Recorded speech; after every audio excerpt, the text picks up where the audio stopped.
To'g'lab turib mal setib, yarısı sening, yarımız benim deymiz. Bunun karı yok. Kim hep qo'yib pulni tepib yurayotgan gap bu.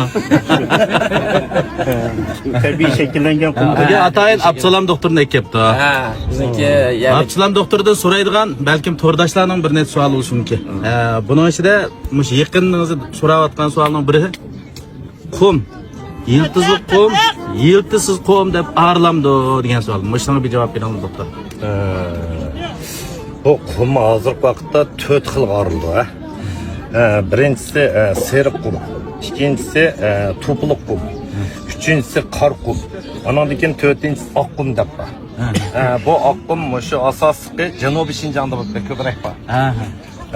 Seri kum Piçan nayısıdı var.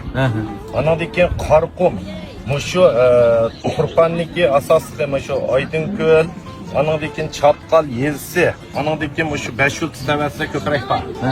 Anadaki bu kum köp. Ama kümülüşün tertibini bilmeyi, nurgullar bir yaxşı bolgan bir davalaş layihasi bo'yicha ketemeyi vatıdı. Hem de kümülüşte aslında sizin mi kümülüşünüz hata? Çokumdan çokum kütünüp, işkilik çıkırıp koyuş gerek. Bunun için ise şu havanın tırpıda. Muş bamak tuttan tatıp muş tumorlarda hemisi bir vasıta yürek vardıran tumor var. Şuna igiz yerden seyregendim o. Ama altın özümüz bedeni tempomlaştırmamız yapmamız. Bu bir vasıta yüreğin yeri vatıdı o da paraydı. Şuna çokum uçuk kırış gerek. Anadaki mavu kumniki. Yıldızlı kum, anadaki yıldızsız kum var. Yıldızsız kum diyen yötkilip bağın.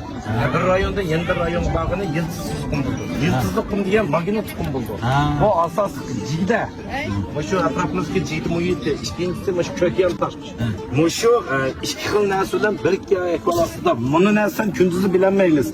Akşamısı şu yanta falan cideden bir xil magnetni kubul kılışı arkalık bu yeni özgüdün tuzlanıp mağdıgan kum bu.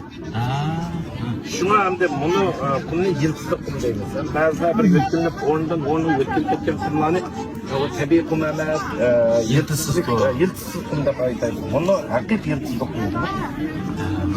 Ben to'rdoshimdan so'rayotgan hozir mush yiltizli qum bilan yiltizsiz qumga javob bo'ldi.